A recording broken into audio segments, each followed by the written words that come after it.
Welcome to the 2025 Book Awards. I'm your host, Meredith Navaco. I'm also the entire panel of judges because my opinion is the only opinion that matters.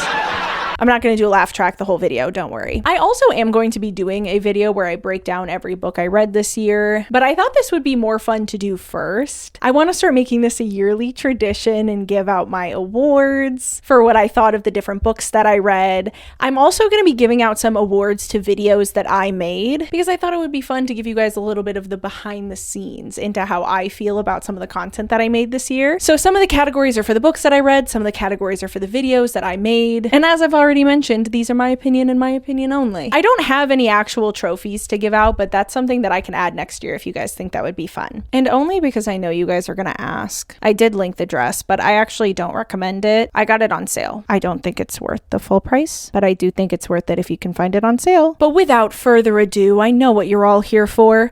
Let's get into the awards. Our first award, starting off with a bang, is Biggest Cry. These are the books that made me cry so hard I had to put the book down because the words were blurry. They were the books that made my friends come over after reading them and say, "Oh my god, are you okay? What happened?" These are the books that would convince me somebody was cutting onions in the room I was reading them. Our nominees are Sunrise on the Reaping by Suzanne Collins, The Giver by Lois Lowry, Great Big Beautiful Life by Emily Henry, and The Witch's Heart by Genevieve Gornichek. And the winner has to be Sunrise on the Reaping by Suzanne Collins. I have a personal vendetta against Suzanne for the emotional effect that this book had on me. I've still not recovered. It's so sad. Oh, this is the saddest book ever. Forget the spring rains. You don't even need those. Just put a reservoir below my eyes, all right? As much as I really loved this book and I thought it was very well written and beautifully done, it also was absolutely gut-wrenching, heart-crushing. And so if that's the experience you're looking for, I do recommend. So it had to win the award for Biggest Cry. Everyone give a round of applause to Suzanne. I don't actually want to clap because I don't want to bang on the mic. For our next category, we are going to be moving into Most Stressful Video. This one's pretty self-explanatory. This was the video that stressed me out the most to make. And the nominees are Midnight Sun, Dark Romance / Sinners in Stardust, and the second video I made on the Age of Scorpius. My Midnight Sun video is nominated strictly because there was just so much work that went into it, so I really enjoyed making it, but there's just so many pieces and so many moving parts, and the editing of it was such a bear. It was a labor of love. It was stress I enjoyed experiencing, but it certainly was stressful, and so that's why it is nominated for Most Stressful Video. Dark Romance Sinners in Stardust is just a really dark topic, so I really didn't love making that video for that reason. And the Age of Scorpius video too, here's the thing. I know I talked about this on my Patreon, but I haven't ever talked about this on the main channel. I found out while I was working on my first Age of Scorpius video that 3 weeks from then I was going to be going on a week-long work trip. And so I had made my peace with the fact that that meant I was not going to hit all my uploads for the month and I was just going to end up missing one. And then I'm very happy about it. It was a very good thing that my Age of Scorpius video really blew up, but then I had momentum, so I felt like I couldn't miss an upload, and so I had to figure out how to make 4 videos in 2 weeks, and it was very stressful. With that context, our winner is Age of Scorpius 2. Round of applause, round of applause. I really could have nominated any of the 3 videos I had to make on that time crunch, as well as the Patreon video. Like I said, it was 4 videos in 2 weeks, but Age of Scorpius 2 is the one that sticks out to me as the one that I remember from that time, so that's why it's the winner. Back to books. Our next category is Biggest Book Disappointment. Biggest disappointment doesn't necessarily mean worse. It just means I expected something from this book that I maybe didn't get. Our nominees are Puck and Prejudice, a romance novel about a hockey player that gets sent back to the 1800s to have a Regency-style romance with a woman of the time, and yet the author decided to approach this premise seriously. So it's like a serious take on hockey player time travels for romance. So it was not at all what I was expecting, and I really did not enjoy it. Our next nominee is Iron Flame by Rebecca Yarros. This one's pretty simple. I really loved Fourth Wing, and I did not think Iron Flame was remotely the same quality whatsoever. Luckily, she has come back a little bit to the quality of the first book with the third one. Our final nominee is Our Vicious Oaths by N.E. Davenport. I wanted to like this book so badly. I tried so hard to like it, and I was so confused. You go to the Goodreads, and it has really good ratings, and everybody seems to be really enjoying it. I started to read the 5-star reviews so that I could understand, and you know what I figured out? I love a book that's just smut for the sake of smut. But if I'm gonna read a book like that, I'm I'm gonna seek it out. And specifically, I'm gonna seek it out in genres like contemporary romance, historical romance, potentially monster romance. I do enjoy a silly monster romance every once in a while. The campy, silly fun, this book is really just a vehicle for smut sort of vibe in a romance does not work for me in fantasy, because if I'm reading a romantasy, then it's because I want to read a fantasy and a romance in one. And so if the fantasy elements are kind of sped through and the plot is kind of thrown to the wayside, then it's just not really going to be for me. So I learned something about my reading habits through this book, but I did also DNF it at 200 pages, unfortunately. I'll pick up Shacking Up with the Shepherd if that's what I'm looking for, you know what I mean? But it's finally time to announce our winner for biggest disappointment, and it simply has to be Puck and Prejudice. Congratulations, you took the silliest premise ever and turned it into a unnecessarily serious book and left me very disappointed. We are going to move on to most surprising. Now, these are the books that surprised me, not necessarily in a negative way, but some of them in a negative way. You might be wondering what makes that different than the disappointing category. I'm so glad you asked. Pure vibes. Vibes and subjectivity, that's what makes it different. Our nominees are Powerless by Lauren Roberts. I told you guys at the beginning of that video that I typically feel that copying allegations are pretty unfounded in the literary world. People throw them around all the time, and I almost always feel like it's exaggerated. In this instance, I did not feel that way, and it did genuinely really surprised me. This is the only book that I have ever wished retrospectively that I had footage of myself reading, because I don't really do reading vlogs, so I don't really film myself reading ever, but I wish I had video of me reacting to some of the just so obvious plagiarisms that happened in this book of The Red Queen by Victoria Aveyard.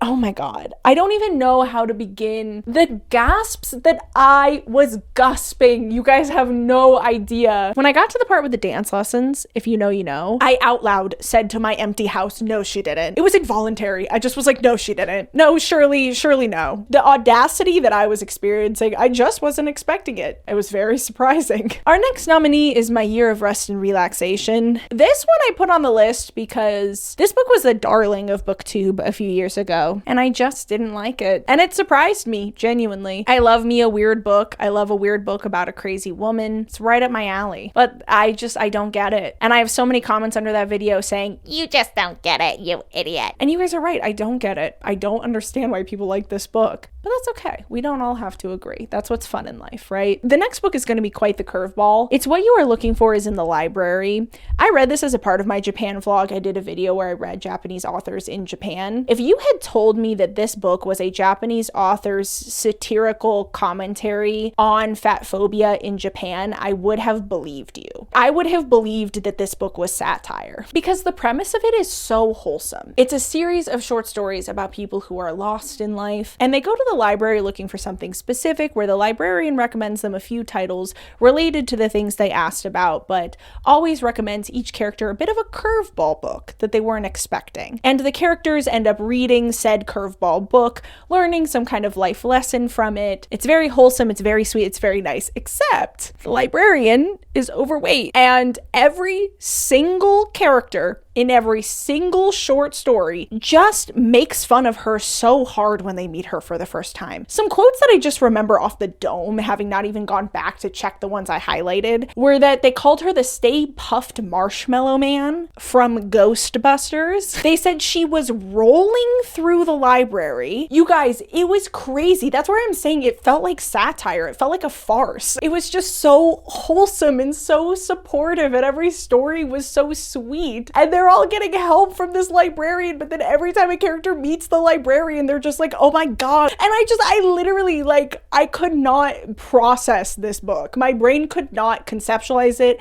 could not understand it. I would have believed that it was intentional satire and commentary just off the absurdity. I didn't mean to talk about that for so long, but that's why it's on the list of most surprising, because it really was just like a slap in the face every time you got to that part. And our final nominee for the most surprising category is A Land So Wide by Erin A. Craig. I was sent sent this book by Aardvark, so I read it because they sent it to me. I'm not typically much of a horror or thriller kind of girl. This is a creepy horror thriller atmospheric fantasy romance. So I read it pretty much because this brand sent it to me, and it was the first time that had ever happened, and I was really excited about it, and I'm still very grateful. Thank you, Aardvark. And I loved it. It was very surprising to me how much I loved it. There was also a crazy plot twist that I made a whole video about how much I hated it, but I loved the book, and I don't know how to explain to you guys how those things exist in my heart and mind. I love it anyway, and I can't explain it. So it's surprising for two reasons. It was surprising I even liked it to begin with because it's not really my genre, and then the ending was really shocking in a bad way. But finally, it's time to announce our winner. The winner for most surprising book of the year is Powerless. The audacity. It really did just shock me. I don't know what to tell you. Next up is our most surprising video category. Most of these are videos that far exceeded my expectations of how they were going to perform. I'm pretty good at predicting whether or not a video is going to be on the low end or the high end of my average, but it's hard to know which ones are going to take off a little bit more, and these were just ones that surprised me on that. Our first nominee is my first Age of Scorpius video. If you subscribe to me because of that video or because of that series, then you might not be aware of the fact that I had 13,000 subscribers when I posted that video, and I'm almost at 40,000 now, and it's only been a few months. I'm still in the change zone, but I do feel, based off of where things are at for me now, that in 5-ish years, I'm gonna look back on that video and think that's the video that changed my life. How could I ever have predicted that? How could anyone have predicted that? And I'm just so eternally grateful. I love you guys so much. So that's our first nominee, but our other nominees are all of my Divergent videos. I was a little bit old for Divergent, so at the time I wasn't a massive fan of it, but my sister was, and I didn't really realize exactly how popular that book had been back in the day until I made a series on it. And those videos all have a lot more views than I thought they would, which is great. I think they're very entertaining. I think those are some of my best of my young adult series, but I just wasn't expecting it. And our final nominee is my Silver Elite AI investigation video. I was so nervous for that one. I truly had no idea how that was going to hit with people. And like I said, I just feel like it's really hard to predict which of the videos are going to be the ones that do super, super, super well. And I thought with how much I talked about software in that one, that it maybe wasn't going to be something that my regular audience was interested in, but you guys were. And so that was really cool. But our winner has to be my very first Age of Scorpius video. Round of applause, round of applause. Our next category is least favorite book. This is entirely subjective. All of these categories are subjective, of course, but I do have a different category for worst book that is what I think is objectively the worst written book I've read this year, whereas these are just the ones that are my least favorites. Our first nominee is Powerless. I cannot even begin to tell you how angry this book makes me. I have trouble thinking about it too hard. Just the fact that something like this could get picked up by a trad publisher. I know that it was self-published first, but it's still just so alarming to me, and I don't really like to think about it too hard. Unfortunately, I've gotten recommendations for other videos like that one that I made, and I am working on one, so keep your eye out for that. I think it'll be end of January, but don't hold me to that. But yeah, it just makes me really irate, so it's on the least favorite list. Our next nominee is Our Vicious Oaths. I honestly feel somewhat similarly about this book as I did to, I'm gonna say it, Age of Scorpius, but to a lesser degree. This book needed to be edited more. There's inconsistencies, there's grammatical errors, the plot kind of doesn't make any sense. The characters all have this I'm so badass gotcha kind of attitude and dialogue that just is kind of cringe. Honestly, there's a lot of moments that kind of feel like a made up everybody clap Tumblr story. Yeah, there's a lot about this book that I really, really didn't like, and I was rooting for it so hard going into it that it was really disappointing and very sad. And our third nominee is Silver Elite. I don't think this book is the worst book I read this year, nor am I 100% sure it was written with AI or not. I stand by what I said at the end of my video, which is that if it was written by a human exclusively and AI was not used, that it was written by the single most unoriginal human on planet Earth. And in hindsight, I had not read The Red Queen yet, but it actually does also kind of feel like a copy of The Red Queen in a way I didn't flag at the time because I hadn't read Red Queen yet. So I talked a lot in that video about how I thought it was kind of ripping off Fourth Wing, and I still stand by that a little bit, but there's a lot of parallels to The Red Queen.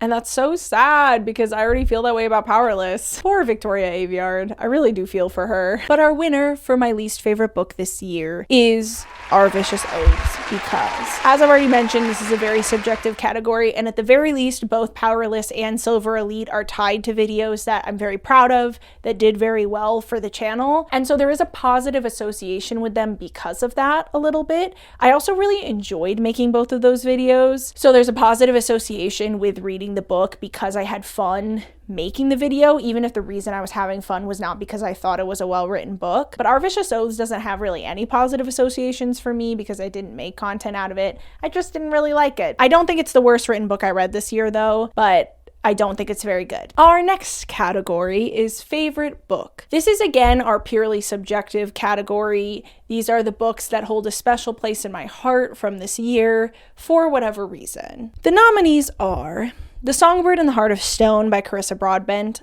I love Carissa Broadbent and I love this series. The first is called The Serpent and the Wings of Night. If you haven't read it and you like romantasy, I highly recommend. These are some of the few romantasies that I actually think would hold their own as fantasies if you took out the romance elements. I just love these books, and Carissa, if you should see this, I love you. Please keep writing books. I will read all of them. Next is Midnight Sun. What can I say? I'm a Twihard. I think I will never not enjoy reading Twilight. Next is A Land So Wide. Again, can I explain to you why? No, literally no, actually no. I just feel like this book gave me an experience I haven't had in so long, maybe all the way back since middle school when I was watching some of the later Supernatural seasons that were coming out at the time, where I was like, did this start out good and now is kind of bad? Yes. Do I love it anyway because of how much I love the good seasons? Yes, or at least that's how I felt at the time. I did give up, I think, around season 9 or 10. This book starts so good. And the first, I would say 3/4 of it are so interesting. And even through the ending, I was really hooked.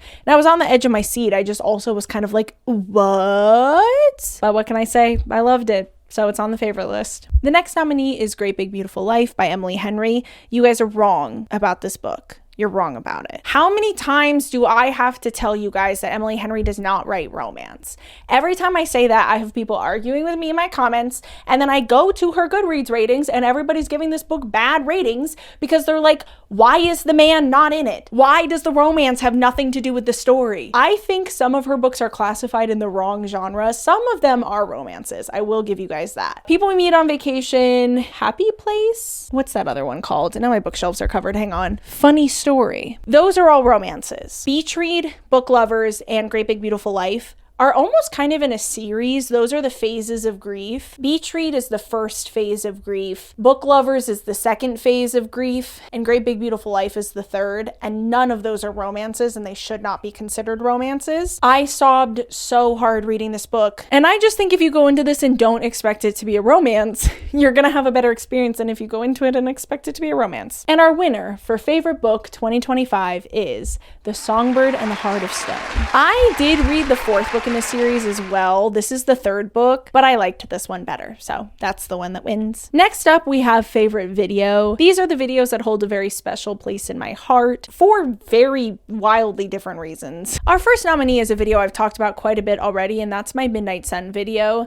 That was by far my highest effort video from this year, and regardless of if it performed well or not, I'm so proud of it. I think it's so goofy. I think it's so silly. It's such a snapshot of wonderful memories of going to Oregon with Mersha and filming both our videos and going around and seeing all the places they filmed the Twilight movie and getting dressed up with my friends like the Cullens and filming in a parking lot and building the Lego house, like everything about it. In the new year, I both want to get back to my more chaotic self and my more organized and planned out and in-depth video essay self. I think I've kind of defaulted to this middle where all of my videos get the same amount of energy from me. And that used to not be the case. I used to kind of shotgun some of them and they'd have this very chaotic energy, and that freed me up to have a little bit more time to do videos like the Midnight Sun video. And I want to get back to that. Speaking of chaotic, our next nominee is my Get in My Swamp video. Listen, I'm not ashamed to admit to you guys that sometimes I find myself very funny, and some of the jokes that I made in my Get in My Swamp video I do think are some of my best. I watched it back recently because my friend sent me a video of herself playing Power Wash Simulator and listening to it. And some of the stuff I was saying, I was like, I said that? What was I thinking? And I went back and I rewatched the video and I forgot that I painted myself green. Like, that is far and away my most chaotic, craziest video. But that's what I'm saying. I was watching it back and I was like, man, I gotta get back to doing stuff like this. I feel like a little bit of the extra eyes and the extra pressure have led to me losing a little bit of my whimsy. But that's okay. We noticed it. We're redirecting. We learn things in life, right? Our next nominee for favorite video is my Silver Elite AI investigation video. I'm gonna put an asterisk on this one because part of why I loved making this video so much is because it was a unity of a lot of things I'm very knowledgeable in, and I was fascinated by the subject. I had a ton of fun making the video. That being said, I said something in there about, unfortunately, maybe having to make this a series because of the prevalence of generative AI in the book world now. And a lot of people rightfully commented to clock me just a little, to say, whoa, we don't want to be doing AI witch hunts. And you guys are right. I don't want to do that. I don't want to perpetrate witch hunts. So I'm leaving the door open for me to make more videos like that, but only in situations where we know for a fact that the author used AI, either because they admitted to it or because a prompt was left in a book or something, because that has happened. And finally, our last nominee for favorite video is the one for the selection. I rewatched the one actually last night because I was going through my videos trying to figure out what I was going to put in each category. And what happened there is that the book, The One, which is the third book in the selection series, pissed me off so much that I sat down and filmed myself ranting about it. And like I said, I just need to get back to doing stuff like that. I need to be a little sillier. We don't need to be so polished all the time. As I'm wearing an evening gown standing in front of a silk bed sheet that I thrifted. But finally, the winner for favorite video, I feel like the winner has to be Midnight Sun. But honestly, this category was the hardest to pick a winner from the nominees. It's like picking a favorite child. I really enjoyed making all of these videos, and I'm very proud of all of the ones that I listed. Really, I'm proud of all the videos I've ever uploaded. I've never uploaded a video I actively didn't like. If I didn't like it, you just didn't see it. But those are the ones that hold a special place in my heart, and picking an absolute winner was really hard. But I just have so many fond memories from making the Midnight Sun video that it had to be the favorite. And finally, we are getting into our top 2 categories. That is right, prepare yourself for the worst books that I read in 2025. As I've already mentioned, the least favorite was more of a subjective category. This is a category I tried to be a little bit more objective in. What are objectively some of the worst books that I read this year? Obviously, nobody's 100% objective. This is still my opinion, but these are the worst written books that I read this year, in my humble opinion. Our nominees are Age of Scorpius. Don't feel I need to go any more in depth about that. Our next nominee is Iron Flame by Rebecca Yarros. The more I reflect on it, the more I continue to be surprised by how poorly written this book is, especially in comparison to Yarros' other books. It's actually quite surprising how bad this book is. It really is not good. I'm sorry. Iron Flame is not good. I'll never get over how much urgency we kept being told there was, and yet they were just going to class. And at one point, if my memory serves, our main character is doing physics homework. Like, she has something she urgently needs to do so the world doesn't end, but she's sitting there doing her physics homework. Like, I think it can wait. Physics isn't going anywhere. She can learn it after she saves the world. And it's supposed to be a romance, but the characters who are supposed to be in love with each other were kept apart. I did rant about it for like an hour, but it's just not a good book. And when I was reflecting on the year, that one really stuck out to me as one that I just actually think is very poorly written, to be completely candid. Our next nominee is Allegiant. I was pretty open through my Divergent series that I'm really not a fan of Veronica Roth's writing style, but Allegiant is the worst of them by a mile. This book is also shockingly bad, given how popular this series is. I know it's a young adult. Young adults deserve better than that. But the winner has to be Age of Scorpius. Congratulations. I'm happy that I own it, and it didn't go on my list of least favorites because, much like I talked about how Powerless and Silver Elite are both tied to videos that I feel very positively towards, and I somewhat enjoyed reading them because I enjoyed the process of making those videos, Age of Scorpius didn't make the least favorite books list for that reason. I will always think somewhat positively of it because of what those videos did for my career. year. So there is this weird special place in my heart that the book holds, and I certainly don't think I'll ever get rid of the physical copy. It feels like a collector's item, you know? But it definitely is far and away the worst written book I've read this year. This really gave me a floor. It gave me a reference by which I can rate all the rest of the books I read because I feel like I've found the bottom. It gave me a floor for worst writing, where Pachinko is my ceiling. But I didn't read Pachinko this year, so it's not gonna win any awards. And finally, the moment we've all been waiting for. It's time for the best books of 2025. Our nominees are Song of Achilles by Madeline Miller.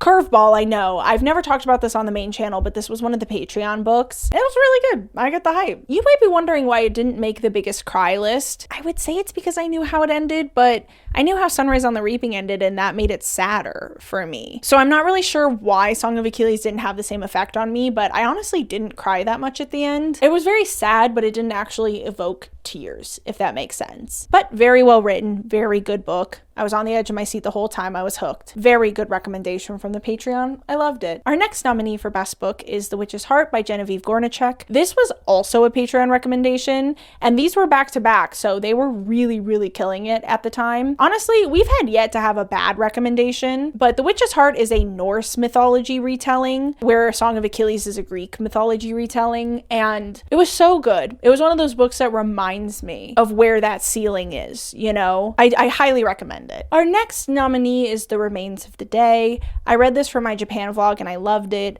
This is about a butler driving around the British countryside, thinking about the remains of the day. Nothing happens in this book. There's no plot.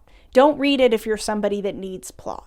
But I'm not one of those people, and I really loved it, and I very much enjoyed it, and I think it's very well written. Our next nominee is Convenience Store Woman. I don't even know how I would begin to explain to you this book. I would say it's about a woman that works in a convenience store, but that does not nearly even remotely capture it. If you like books about women that are just right on the edge, they're just about to just, you know, that's kind of all I remember.